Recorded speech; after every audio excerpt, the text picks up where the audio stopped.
Au gouvernement de l'Ituri à Bunia, c'est l'arrivée des 3 suspects et des 31 colis de lingots d'or qu'ils transportaient. Lingots d'or saisis par les forces de l'ordre le week-end dernier à la barrière de Poulo, sur la route nationale numéro 4, en territoire de Mambasa. Cette matière précieuse serait venue d'une des carrières minières situées dans la réserve des Fona Okapi RFO, où toute exploitation illicite est interdite. Ces colis d'or ont été présentés ce mardi aux membres du comité provincial de sécurité.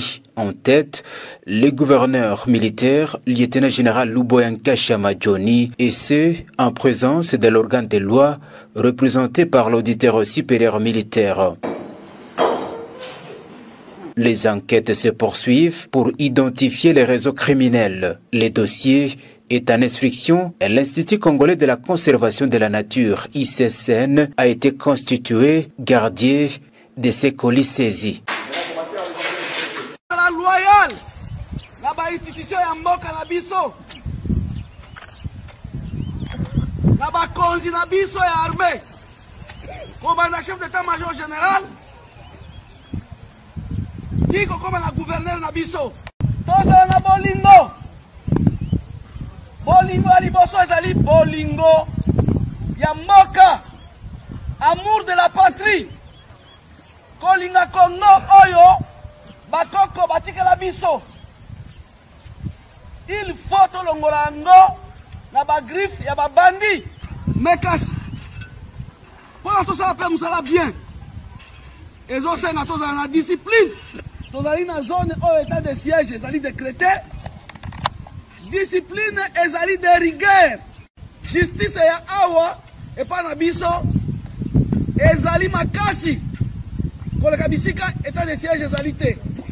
Eloko mosusu, respect ya droit international humanitaire, kotosa bomoto, violation ya droit international humanitaire awa epekisami pe ezali sévèrement puni. Ko tortira mutu te, ko boto la biloko ya mutu na makasi te, ezali liste ebele epekisami. Na insiste na esika oyo soda ifo alinga musala na ye. Forces armées de la République démocratique du Congo, notre devise.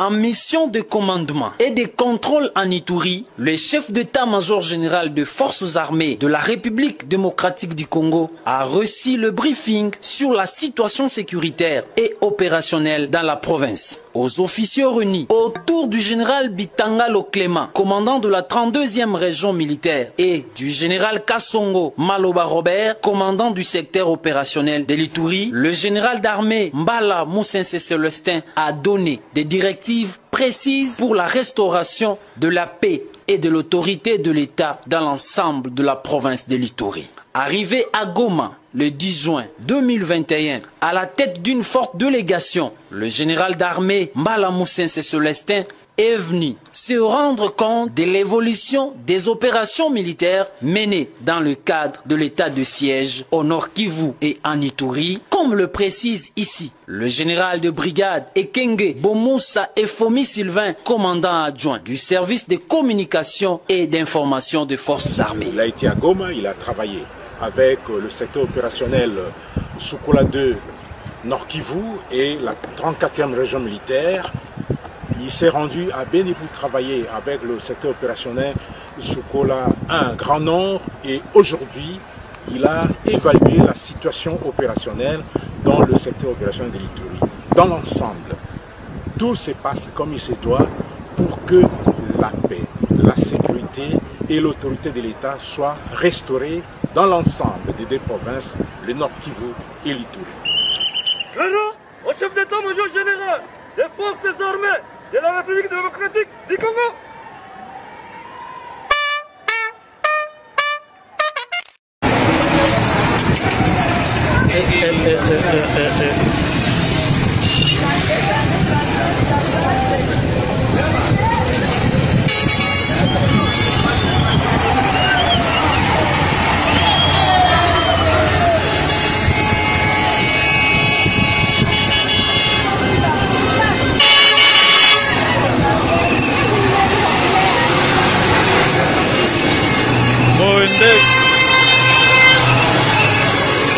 Oh, Titi a ça la boulotte.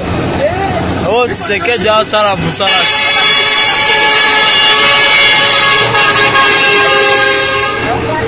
Bako tinga mabe.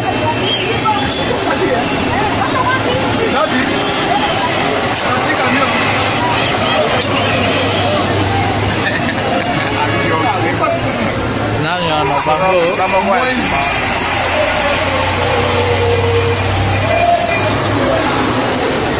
Que bête à maman ça c'était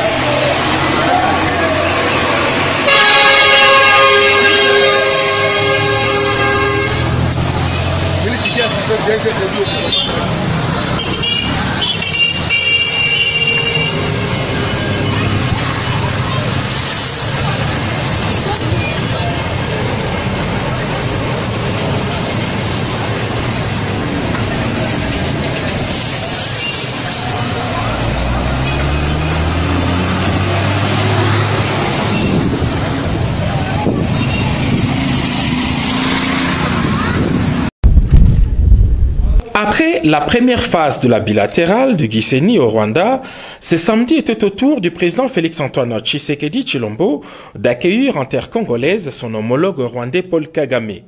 De la grande barrière de Gisenyi, les deux chefs d'État ont traversé la ville de Goma à destination de Kibati, quartier de la ville le plus affecté par la coulée des laves. Au pied de la montagne bouillonnante, les présidents Félix Tshisekedi et Paul Kagame ont eu des explications techniques des préposés de l'Observatoire volcanologique d'Igoma. Perchés à 3500 mètres d'altitude, les lacs des laves de Nyiragongo restent un danger permanent pour les villes de Gisenyi et Goma, situées à 1500 mètres seulement d'altitude. Après avoir évalué l'ampleur du dégât du volcan de part et d'autre, les deux chefs d'État ont convenu sur place de renforcer les mécanismes conjoints de prévention et de gestion des catastrophes naturelles. Condamnés à une coexistence pacifique, la République démocratique du Congo et le Rwanda sont obligés d'entretenir des relations de bon voisinage sincères. Comme un symbole, les présidents Félix Tshisekedi et Paul Kagame ont traversé la ville dans un même véhicule, un fait apprécié par la population massée le long des artères de la ville. À l'hôtel Serena d'Igoma, les présidents Félix-Antoine Tshisekedi Tshilombo et son hôte de marque ont poursuivi leurs échanges qu'ils avaient entamés la veille à Rubavu. Cette fois, la rencontre bilatérale a été élargie à leurs membres du gouvernement. Dans le souci de renforcer la coopération bilatérale entre la RDC et le Rwanda, les deux parties ont signé 3 textes. Le premier, un accord gouvernemental signé par le ministre congolais du Commerce extérieur Jean-Lucien Boussa et son homologue du Rwanda Beata Habyarimana, a porté sur la promotion et la protection des investissements. Le second texte est une convention entre la République démocratique du Congo et le Rwanda en vue d'éviter la double imposition et prévenir l'évasion fiscale, un texte signé par les ministres des Finances des deux pays, Nicolas Kazadi et Ezel Ndairimana. Le troisième est un protocole d'accord de coopération entre la société orifère du Kivu et du Maniema, Sakima, et la société Daiter Limited du Rwanda. Ainsi qu'ils l'avaient promis, les deux chefs d'État ont réitéré leurs engagements devant la presse rwandaise et congolaise de poursuivre leur collaboration pour la consolidation des relations entre les deux pays pour le bénéfice de leurs populations respectives.